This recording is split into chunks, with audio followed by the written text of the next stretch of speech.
Hi, I'm David Hess. I am the Director of Facilities here at the Depew Union Free School District. I'm Tom Paradowski Jr. I'm the head custodian at Depew High School. And I will be talking to you about upcoming renovations to all the bathrooms throughout the campus in the upcoming capital project.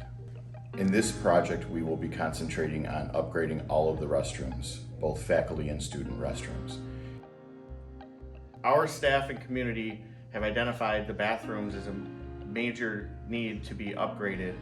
As you can see, we have a lot of grout, we have glazed tile, and numerous types of stalls that are all circa 1950s and are in need of replacement.